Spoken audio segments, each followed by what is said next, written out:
മൂന്ന് ഗ്രന്ഥം നമുക്ക് പ്രധാനമായിട്ട് രാമായണം, മഹാഭാരതം, ഭാഗവതം. ഈ മൂന്ന് ഗ്രന്ഥങ്ങൾക്ക് മൂന്ന് രത്നമായിട്ട് മൂന്ന് ആൾക്കാരെ പറയാറുണ്ട്. രാമായണത്തിൽ ഒരു രത്നം ഹനുമാൻ സ്വാമി. രാമായണ മഹാമാല രത്നം വന്ദേ അഖിലാത്മജം. രാമായണത്തിൽ ഹനുമാൻ സ്വാമിയാണ് രത്നം പോലെ പ്രകാശിക്കുന്നു. അതേപോലെ മഹാഭാരതത്തിൽ ഭീഷ്മാചാര്യൻ, അദ്ദേഹം ആദ്യം മുതൽ അവസാനം വരെ പ്രധാനമായിട്ട് അവിടെ പ്രകാശിക്കുന്നു. പിന്നെ ഭാഗവതത്തിൽ ഉദ്ധവൻ. ഈ മൂന്ന് പേരും ബ്രഹ്മചാരികളാണ്. ഈ മൂന്ന് ബ്രഹ്മചാരികളെ കൊണ്ടാണ് മൂന്ന് ഗ്രന്ഥങ്ങൾക്കും മുഖ്യത്വം. ഭാരതരത്ന എന്ന് ബിരുദം കൊടുക്കാറുണ്ട്. ഭാരതരത്നം ബിരുദം കൊടുക്കണമെങ്കിൽ ഭീഷ്മനുക്കാണ് കൊടുക്കണം. എന്താ കാരണം? മഹാഭാരതത്തിൽ രത്നം പോലെ, പിന്നെ നമ്മുടെ ഭാരതദേശത്തിൻ്റെ രത്നം പോലെയാണ് ഭീഷ്മാചാര്യൻ. സാധാരണ അച്ഛനമ്മമാരാണ് തൻ്റെ മക്കൾക്ക് പെൺകുട്ടി കിട്ടാൻ വേണ്ടി ഇങ്ങനെ ഓടി നടക്കും, ജാതകം നോക്കി. അങ്ങനെ മക്കൾക്ക് പയ്യനക്ക് കല്യാണം നടത്താൻ വേണ്ടി അച്ഛനമ്മമാർ ഓടി നടക്കുമ്പോൾ ഭീഷ്മൻ്റെ കഥയിൽ മാറി. അച്ഛന് കല്യാണം കഴിപ്പിക്കാൻ വേണ്ടി പയ്യൻ ഇങ്ങനെ ഓടി നടക്കുന്നു. അച്ഛൻ്റെ ജാതകം എടുത്ത് അച്ഛൻ ഒരു പെൺകുട്ടിയെ ആകർഷിക്കുന്നു മനസ്സിലാക്കിയ ശേഷം സ്വന്തം കല്യാണം പോലും വേണ്ട എന്നും തൻ്റെ കല്യാണം മാറ്റി അദ്ദേഹം വേണ്ട വെച്ചു. പിന്നെ അദ്ദേഹം തന്നെ പറയുന്നു, ഭീഷ്മാചാര്യൻ, എനിക്ക് പണ്ടേ വിവാഹ ജീവിതത്തിൽ ഇഷ്ടമില്ല, അതിനെ എൻ്റെ അച്ഛൻ ഒരു കാരണക്കാരനായി മാറ്റി, അത്രയേ ഉള്ളൂ. അങ്ങനെ അദ്ദേഹം വിവാഹ ജീവിതം വേണ്ട വച്ചു. മാത്രമല്ല, അദ്ദേഹം ഒരു ദിവസം പരശുരാമനോട് യുദ്ധം ചെയ്യേണ്ടി വന്നു. ഒരു പെൺകുട്ടിക്ക് വേണ്ടി അമ്പൈ എന്ന പേരുടെ അത് വലിയ കഥയാണ്. അത് നമുക്ക് ഇപ്പോൾ അവസ്ഥയില്ല. രാമോപി യുധിതോഷിത. പരശുരാമനടുത്തിൽ പഠിച്ച ആളാണ് ഭീഷ്മാചാര്യൻ.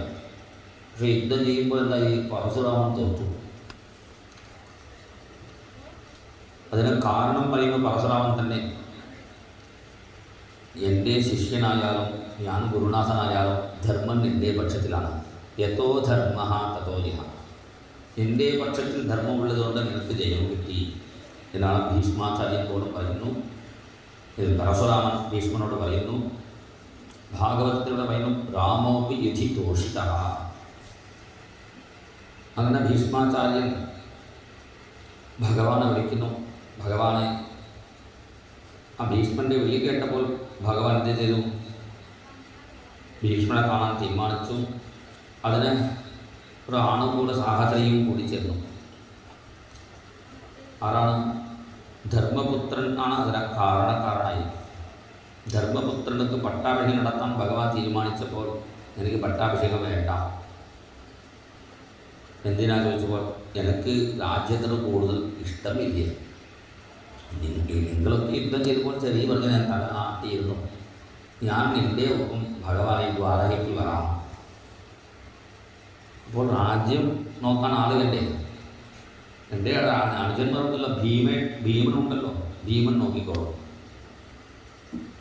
ഉടനെ ഭീമനോട് ചോദിച്ചു, ഭീമനോട് കൃഷ്ണൻ ചോദിച്ചു, നിൻ്റെ ഏട്ടൻ യുധിഷ്ഠിരൻ എന്നോട് ദ്വാരക വരാൻ പറയുന്നു. ഇപ്പോൾ രാജ്യഭരണം നീ നോക്കില്ലേ?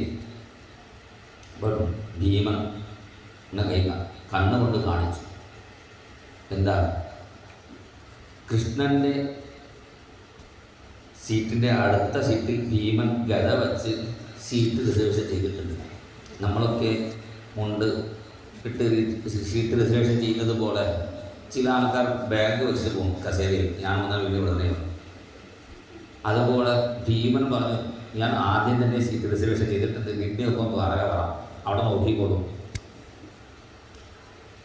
ഉടനെ രാജ്യഭരണം നോക്കാൻ ആളുകണ്ടേ? അർജുനൻ നോക്കിക്കോളും ഭീമൻ പറഞ്ഞു.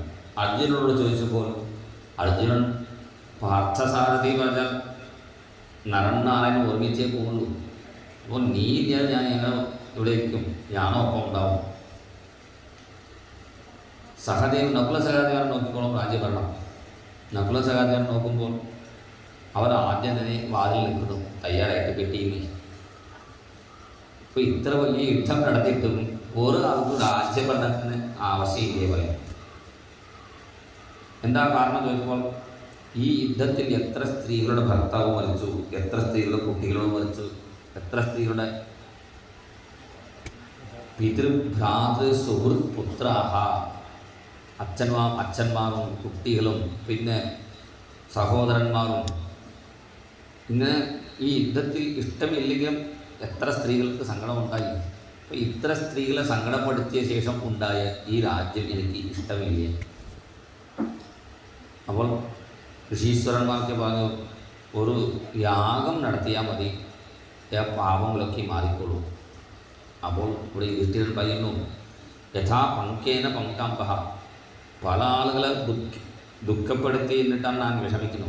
വീണ്ടും യാഗം ചെയ്യുന്നു പറഞ്ഞാൽ വീണ്ടും ഒരു ആടിന് വധം ചെയ്തു വന്നു. അതുകൊണ്ട് എനിക്ക് രാജ്യം വേണ്ട പറഞ്ഞപ്പോഴാണ് ഭഗവാൻ തീരുമാനിച്ചു ഭീഷ്മനെ കൊണ്ട് ഈ യുധിഷ്ഠിരനക്ക് ഉപദേശം നടത്തണം. അങ്ങനെ ഭീഷ്മാചാര്യനെ അടുത്ത് കൊണ്ടുപോയി പാണ്ഡവന്മാരെ വിളിച്ചുകൊണ്ട് ഭഗവാൻ ധർമ്മക്ഷേത്രേ കുരുക്ഷേത്രേ സമവേദായുത്സവ, ഇവിടെ ധർമ്മക്ഷേത്രമായ കുരുക്ഷേത്രം, പിന്നെ ധർമ്മസ്യ പ്രഭുരച്യുത, ധർമ്മത്തിൻ്റെ പ്രഭുവായ അച്യുതൻ, പിന്നെ ധർമ്മത്തിൻ്റെ അവതാരമാണ് ധർമ്മപുത്രൻ, പിന്നെ ധർമ്മം പറയാൻ വേണ്ടി ജനിച്ച ആളാണ് ഭീഷ്മൻ. അപ്പോൾ എല്ലാം ഒന്നിച്ചു ചേർന്നു. ധർമ്മക്ഷേത്രമായ കുരുക്ഷേത്രത്തിൽ ധർമ്മത്തിൻ്റെ പ്രഭുവായ ഭഗവാൻ മുന്നിലെത്തി. ധർമ്മത്തിൻ്റെ അവതാരമായ ധർമ്മപുത്രർക്ക് ധർമ്മം പറയാൻ വേണ്ടി ജനിച്ച് ഭീഷ്മൻ ധർമ്മങ്ങളൊക്കെ പറഞ്ഞു കൊടുക്കാൻ പോകുന്നു മനസ്സിലാക്കിയ ഋഷീശ്വരന്മാരൊക്കെ എല്ലാവരോടെ എത്തിച്ചേർന്നു.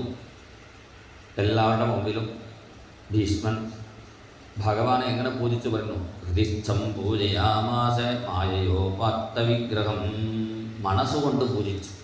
കാരണം നേരിട്ട് പൂജ ചെയ്യാൻ പറ്റില്ലേ, ശരശയിൽ കിടക്കുന്നു. അതുകൊണ്ടാണ് മനസ്സുകൊണ്ട് പൂജിച്ചു. പൂജിച്ച ശേഷം പല ധർമ്മങ്ങൾ അവിടെ ഉപദേശം കൊടുക്കുന്നു. എല്ലാ ധർമ്മവും കേട്ട ശേഷം ധർമ്മപുത്രൻ ശ്രുത്വാ ധർമാനശേഷേന പാവനാനി ച സർവശഃ യുധിഷ്ഠിരശാന്തനവം പുനരേവ അഭ്യഭാഷത.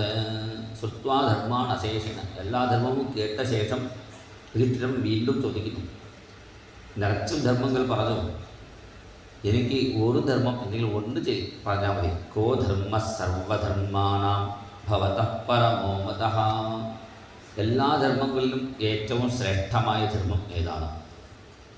പിന്നെ ഓരോ ദേവന്മാരെ പൂജിക്കാനുള്ള സഹസ്രനാമമൊക്കെ ഉപദേശിക്കുന്നു. എനിക്ക് പല ദേവന്മാരെ പൂജിക്കാനുള്ള സമയമില്ല. കിമേകം ദൈവതം ലോകെ കിം വാപ്യേകം പരായണം, ഒരു ദൈവം ഒരു ധർമ്മം പറഞ്ഞാൽ മതി ചോദിച്ചപ്പോഴാണ് ഭീഷ്മൻ കൈകൊണ്ട് കാണിക്കുന്നു, ജഗത് പ്രഭും ദേവദേവം അനന്തം പുരുഷോത്തമം സ്തുവന്നാമസഹസ്രേന. ഈ ജഗത് പ്രഭുവായ ശ്രീകൃഷ്ണ ഭഗവാൻ സഹസ്രനാമം കൊണ്ട് പൂജിച്ചോളൂ. അപ്പോഴാണ് സഹസ്രനാമം ഉപദേശം കൊടുത്തു. സഹസ്രനാമ ഉപദേശം കൊടുത്ത ശേഷം, ഇത് വലിയ കഥയാണ്, പിന്നെ വീണ്ടും കൃഷ്ണനെ പൂജിക്കാൻ തോന്നി എല്ലാവർക്കും. പക്ഷേ സഹസ്രനാമം എഴുതിയെടുത്തിട്ടില്ല ഒരാൾ പറയുമ്പോൾ എഴുതിയെടുക്കല്ലേ.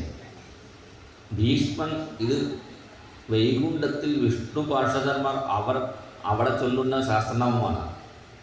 അഷ്ടവസുക്കളിൽ ഒരു വസുവായതുകൊണ്ട് ഭീഷ്മൻ അവിടെ ചെന്നപ്പോൾ അദ്ദേഹം കുറിപ്പ് എടുത്താണ്. അപ്പോൾ എല്ലാവർക്കും സങ്കടമായി. ഇപ്പോൾ വീണ്ടും പൂജിക്കാൻ എന്തെങ്കിലും ഒരു വഴി ഉണ്ടാക്കണ്ടേ, എല്ലാവർക്കും കിട്ടേണ്ടേ സഹസ്രനാമം.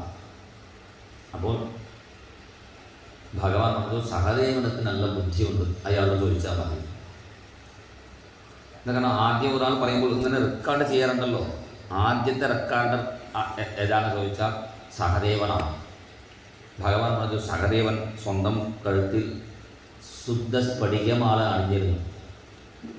ഈ സ്ഫടികമാലയ്ക്ക് ഒരു ഗുണമുണ്ട്, എവിടെ നല്ലതുണ്ടോ അതൊക്കെ സ്വീകരിക്കും. ഇപ്പോൾ സ്ഫടികമാലയും അണിഞ്ഞ് സഹദേവൻ വന്നതുകൊണ്ട് സഹദേവൻ്റെ ആ സ്ഫടികമാലയിൽ റെക്കോർഡായിട്ട് അതൊരു സഹസ്രമുണ്ട്. ഒന്ന് മഹാദേവനെയും കൂടി പ്രാർത്ഥിച്ചോളൂ. അങ്ങനെ മഹാദേവനെയും പ്രാർത്ഥിച്ചിട്ട് പിന്നെ സഹദേവൻ ആ സഹസ്രനാമം തിരിച്ചു ചൊല്ലി. അപ്പോൾ എല്ലാവർക്കും ഇത് കിട്ടി. അപ്പോഴാണ് പാർവതി ദേവി മഹാദേവനോട് പറഞ്ഞു, ഈ സഹസ്രനാമം എന്തെങ്കിലും സ്പീഡിൽ ചൊല്ലിയാൽ 15-20 മിനിറ്റ് വേണ്ടി വരും, ചുരുക്കി പറയാൻ വഴിയുണ്ടോ? അപ്പോഴാണ് മഹാദേവൻ ശ്രീരാമ രാമ രാമേതി രമേ രാമേ മനോരമേ സഹസ്രനാമ തത്തുല്യം രാമനാമ വരാനണി. രാമ രാമ 3 പ്രാവശ്യം ജപിച്ചാൽ മതി നമ്മൾ ഉപദേശിച്ചു. അതിനുശേഷം ഭീഷ്മൻ തൻ്റെ ഹൃദയം ഭഗവാനെ സമർപ്പിക്കുന്ന ഭീഷ്മസ്തുതിയാണ്. 11 ശ്ലോകങ്ങളാണ്. നമ്മുടെ 11 ഇന്ദ്രിയങ്ങളെയും 5 ജ്ഞാനേന്ദ്രിയം, 5 കർമ്മേന്ദ്രിയം, മനസ്സും കൂട്ടിച്ചേർത്ത് ഭഗവാനക്ക് സമർപ്പിക്കുന്ന രംഗം. ഇതിമതിരുപകൽപിതാ വികൃഷ്ണ